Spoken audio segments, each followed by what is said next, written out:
আসসালামু আলাইকুম। বিবিসি আন্তর্জাতিক বিশ্ব সংবাদে আপনাকে স্বাগত। শুরুতে সংবাদ শিরোনাম, পরে বিস্তারিত। বাংলাদেশের সর্বশেষ গুরুত্বপূর্ণ আপডেট সংবাদে আপনাকে স্বাগত। শুরুতেই সংবাদ শিরোনাম, পরে বিস্তারিত। প্রথমেই জানাবো আমাদের হাতে থাকা সর্বশেষ গুরুত্বপূর্ণ সবথেকে তাজা আপডেট সংবাদ। মনোনয়ন নিয়ে যে কৌশলে এগোচ্ছে জামাত ইসলাম। আগামী ত্রয়োদশ জাতীয় সংসদ নির্বাচন ঘিরে সমমনা দলগুলোকে নিয়ে নানামুখী তৎপরতা চালাচ্ছে বাংলাদেশ জামাত ইসলাম। একই সঙ্গে জোটের শরিক দলগুলো নির্বাচনী প্রস্তুতিতে গতি এনেছে। তবে জামাত ইসলাম একটি উচ্চাভিলাষী লক্ষ্য নিয়ে মাঠে নামছে। তাদের লক্ষ্য ন্যূনতম ১৫০টি আসনে জয়লাভ করা। এ বিষয়ে গুরুত্বপূর্ণ সংবাদ জানাবো, সঙ্গেই থাকুন। এরপর জানাবো, দুই আইন পাশের উদ্যোগে সরকারের ভিন্ন উদ্দেশ্য রয়েছে বলছে বিএনপি। পুলিশ কমিশন ও এনজিও বিষয়ক আইন পাশের উদ্যোগে সরকারের ভিন্ন উদ্দেশ্য রয়েছে বলে মন্তব্য করেছেন বিএনপির মহাসচিব মির্জা ফখরুল ইসলাম আলমগীর। আজ এক বিবৃতিতে তিনি এই মন্তব্য করেছেন। বিবৃতিতে মির্জা ফখরুল বলেছেন, বিশ্বস্ত সূত্রে আমরা জানতে পেরেছি যে তাড়াহুড়ো করে দুটি আইন বর্তমানে অন্তর্বর্তীকালীন সরকার পাশ করতে চাচ্ছেন। এই আইনের বিষয়ে অবশ্যই জনগণকে অবহিত করতে হবে, তা না হলে আমরা এ বিষয়টি মেনে নেব না। এদিকে শিশুর মায়ের কোলে থাকার মতোই সনাতনীরা এদেশে নিরাপদে থাকবে বললেন কাজী আলাউদ্দিন। সাতক্ষীরা ৩ আসনে বিএনপির মনোনয়ন প্রার্থী ও সাবেক এমপি কাজী আলাউদ্দিন বলেছেন, বিএনপি ক্ষমতায় গেলে এবং তিনি নির্বাচিত হলে এলাকার সনাতন ধর্মাবলম্বী সহ সব জনগোষ্ঠীর নিরাপত্তা নিশ্চিত করা হবে। জানাবো, চট্টগ্রামে ছিনতাইকারী ছুরিকাঘাতে প্রাণ গেল চা বিক্রেতার। চট্টগ্রাম নগরীতে ছিনতাইকারীদের ছুরিকাঘাতে এক ভ্রাম্যমাণ চা বিক্রেতা নিহত হয়েছে আজ। নগরীর লালদিঘির পাড়ে জেলা পরিষদ ভবনের বিপরীতে সিএমপির কমিশনারের পুরনো কার্যালয়ের সামনে এই ঘটনা ঘটে। এবং সর্বশেষ জানাবো, শূন্য হাতে আরও ৩৯ বাংলাদেশিকে ফেরত পাঠালো মার্কিন যুক্তরাষ্ট্র। এক এক করে বাংলাদেশিদের ধরে ধরে তারপর পাঠিয়ে দেয়া হচ্ছে। যুক্তরাষ্ট্র থেকে নতুন করে আরও ৩৯ জন বাংলাদেশিদেরকে ফেরত পাঠানো হয়েছে। এর আগে ২৬ জনকে ফেরত পাঠানো হয়েছিল। নতুন করে তাদেরকে ফেরত পাঠিয়ে নানা রকম সমস্যা তারা তৈরি করছে। অবস্থায় নতুন করে বাংলাদেশে বড় ধরনের সমস্যা সৃষ্টি হতে পারে, কারণ অনেক প্রবাসী টাকা খরচ করে বিদেশে গিয়ে তারপর খালি হাতে ফেরত আসতে হচ্ছে। প্রিয় দর্শক, এতক্ষণ শুনছিলেন সংবাদ শিরোনাম, এবারে বিস্তারিত। তবে তার আগে বন্ধুরা, অনুরোধ থাকবে এই সংবাদটিতে একটি লাইক দিন। এই চ্যানেলে আপনি নতুন হয়ে থাকলে আমাদের সংবাদটি দেখতে দেখতে চ্যানেলটি সাবস্ক্রাইব করে রাখুন। কমেন্ট করে বন্ধুরা আপনার মূল্যবান মতামত জানিয়ে দিন আপনি বিশ্বের কোন দেশ থেকে বা বাংলাদেশের কোন স্থান থেকে আমাদের সংবাদটি দেখছেন এবং শুনছেন। আর বন্ধুরা, সংবাদটি আপনার সোশ্যাল মিডিয়া ফেসবুকে শেয়ার করে বন্ধুদেরও দেখার সুযোগ করে দিন। গাজা যুদ্ধে আপনি যদি নিরীহ ফিলিস্তিনিদের ভালোবেসে থাকেন, কমেন্টে ইয়েস লিখে বিশ্ববাসীকে জানিয়ে দিন। এবারে বিস্তারিত। মনোনয়ন নিয়ে যে কৌশলে এগোচ্ছে জামাত ইসলাম।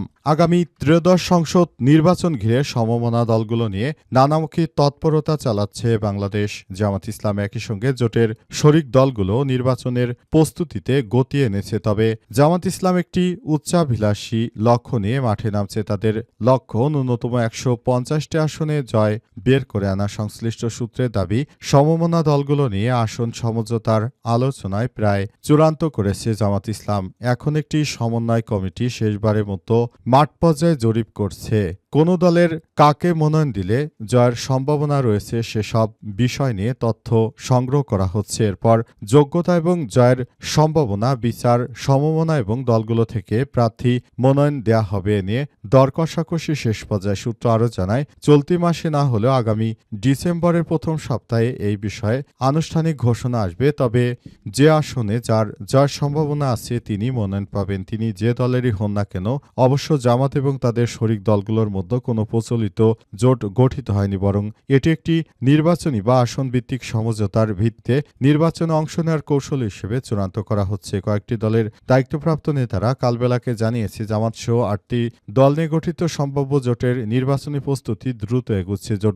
দলগুলোর মধ্যে আসন বন্টন ও নির্বাচনী সমঝোতা নিয়ে যখন দলগুলোর মধ্যে এগুচ্ছে, আসলে বিষয়টি খুবই ভালো অবস্থানের দিকে যাচ্ছে। মনে করা হচ্ছে আগামীতে এই দলগুলো আসলে ক্ষমতায় যাওয়ার জন্য তারা সেই যোগ্যতা রাখে। এর মধ্যে বাংলাদেশ জামাত ইসলাম খুবই গুরুত্বপূর্ণ একটি অবস্থানে রয়েছে।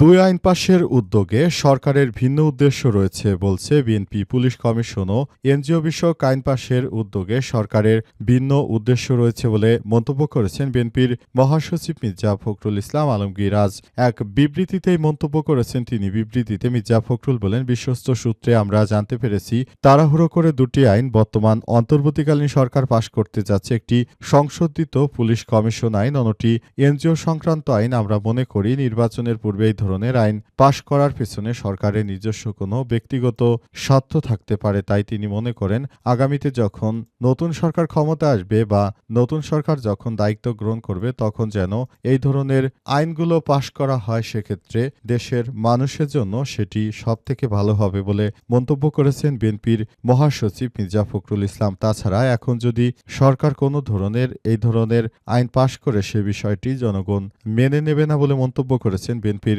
মহাসচিব মির্জা ফখরুল ইসলাম। এই ধরনের কর্মসূচি শুরু থেকে আমরা দেখে আসছি যাতে করে দেশের অভ্যন্তরে আর নতুন কোনো সমস্যা তৈরি করতে না পারে, সেজন্য সরকার ইতিমধ্যে সেভাবেই কাজ করছে। অন্তর্বর্তীকালীন সরকারের প্রধান উপদেষ্টা প্রফেসর ড.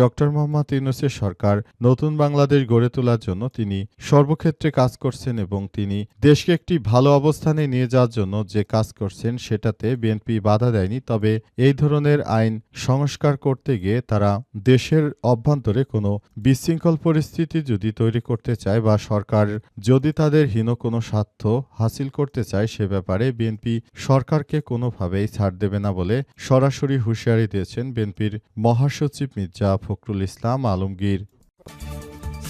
শিশুর মায়ের কোলে থাকার মতোই সনাতনীরা এদেশে নিরাপদে থাকবে বললেন কাজী আলাউদ্দিন। সাতক্ষীরা ৩ আসনে বিএনপির মনোনীত প্রার্থী ও সাবেক এমপি কাজী আলাউদ্দিন বলেছেন, বিএনপি ক্ষমতা এলে তিনি নির্বাচিত হলে এলাকায় সনাতনী ধর্মাবলম্বীদের কখনোই তিনি কষ্ট দেবেন না, বরং সব সময় তিনি সনাতনী ধর্মাবলম্বীদের পাশে থাকবেন। তিনি বিগত সময় যেভাবে সনাতনীদের পাশে থেকেছেন, তিনি সবসময় সনাতনীদের জন্য কাজ করেছেন। তবে এখন আর সেই বিষয়গুলো তিনি আগের মতো চোখে পড়ার মতো কোনো কাজই তিনি করতে পারেননি। তবে আগামী সংসদ নির্বাচনে তিনি নির্বাচিত হলে সনাতনীদের জন্য তিনি সর্বাত্মক সুরক্ষিত রাখার চেষ্টা করবেন এবং তিনি মনে করেন নতুন বাংলাদেশ গড়ে তোলার জন্য তার এই উদ্যোগটি হবে অনেক ভালো একটি উদ্যোগ। এই উদ্যোগের মাধ্যমে যারা সনাতনী ধর্মাবলম্বীর লোকজন রয়েছেন তাদেরকে কোনোভাবেই চিন্তা ভাবনা না করার জন্য তিনি উদাত্ত আহ্বান জানিয়েছেন। তিনি মনে করেন